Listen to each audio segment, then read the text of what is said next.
You can play the gold to silver ratio, swap back and forth, maybe win some free gold. You can wait for that silver moonshot, or you can sell your silver, invest that capital in something else, and then take those gains and put that back into gold. Is that crazy talk?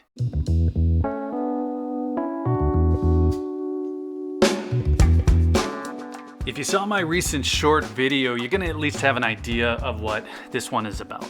I sold some silver. After selling, I jumped in on the crypto craze temporarily. I got back out, and that left me with about 10 times the value of the silver that I sold. Exiting silver is just not a topic that I cover here much because it's kind of a magnet for a certain kind of comment. But now that a little bit of time has passed, I think we're ready to give it another shot. As a quick rundown, August 12th, 2020, I sold 3 tubes of American Silver Eagles and 4 10-ounce silver bars. Average price there was $30, so I walked away with $3,000 in cash. And then later that day, I bought $1,000 worth of Bitcoin when it was trading at $11,550 and $2,000 worth of Ethereum when it was at $385. A few days later, I followed that up, sold a little bit more silver. I bought 2 more ETH. I bought some quarter-ounce gold coins. I put a small amount into a silver ETF, but the story's going to get really messy if I itemize all of my sales and purchases. I'll just focus on that first day.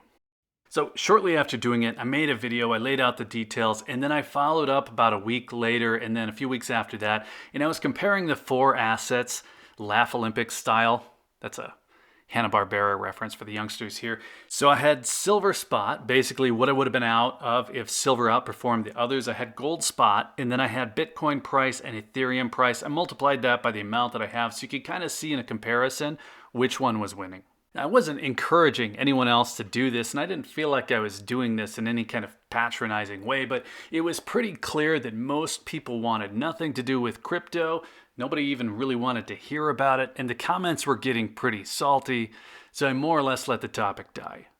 Now, just for backstory, this was at a time when a lot of metals YouTubers were hyping the first silver squeeze. Channels were getting huge views anytime they mentioned the squeeze, anytime they mentioned anything about the potential upside of silver, and here I was saying that I had just sold all of mine.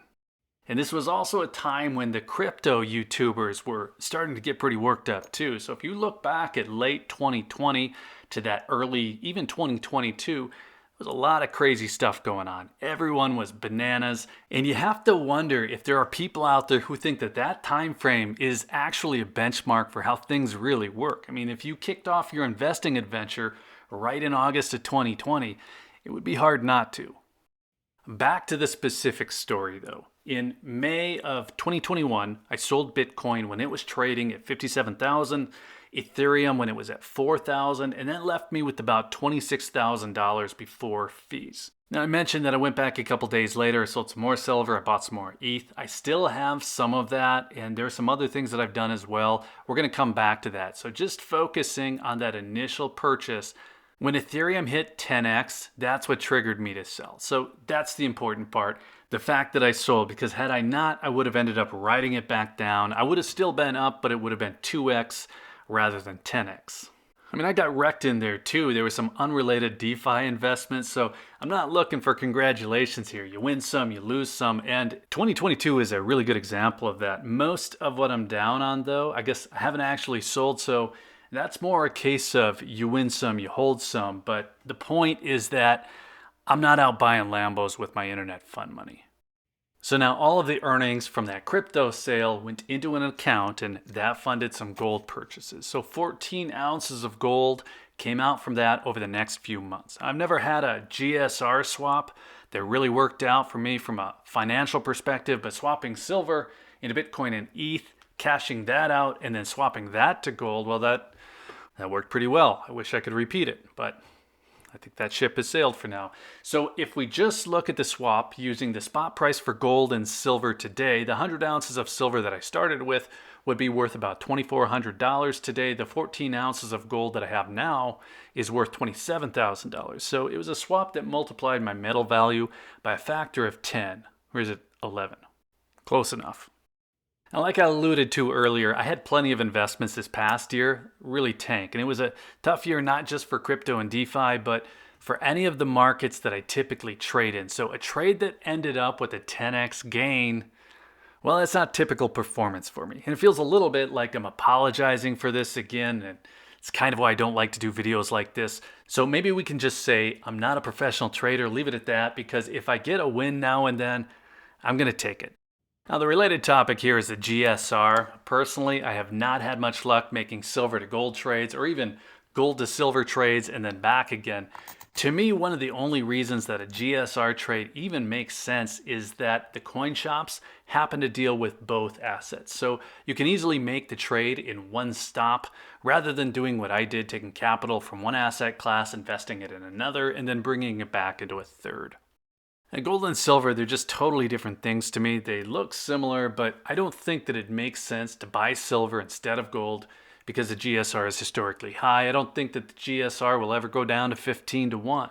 None of that makes sense to me. But the question comes up a lot, and I think that this example of selling out of silver, using that capital for an investment, and then repatriating the gains to put it back into gold, I think that that makes more sense than waiting for an opportunity to trade one for the other. Now, I'm sure there are people out there who've made this work, but if you just take the population at large, the only party consistently winning on those trades is going to be a dealer. They get paid the premium twice. I think that some people think of silver as a means to an end. Some people, maybe they think of it as the end, or I guess even for the end. I just think of it as a secondary player. I enjoy it. I'm not out of it, as you can see here. These are Type 2 Eagles. They're relatively new. I bought them when spot dipped below $20. But I just don't get real caught up in it as a financial vehicle. If it were to go to the moon, that'll be fun, but I'm not holding my breath. So that's it. I 10x'd my silver value by selling it. In the end, I came away with some gold, so I didn't get out. I'm buying some silver back here and there. And I don't expect to be able to repeat this, at least not anytime soon. So if nothing else, I'm just hoping this video can give some context to my take on the GSR trades. I don't let the performance of one asset drive my decisions for a totally separate asset. So I'm not going to speculate on silver in the hope that I can roll that into gold. There are just better ways to do it. I've mentioned that before, and I think that this is at least a good example of it. Now, silver and gold, they're affected by the same factors, but they aren't necessarily affected by each other. So what do you think? Does it make sense to chase the gold to silver ratio, or are they two entirely separate things? Let us know. And while you're at it, be sure to hit the like button. If you found any of this interesting, be sure you're subscribed with notifications turned on if you'd like to see more on the topic. And if you're still here, thanks again for watching. I always appreciate your time. Take care.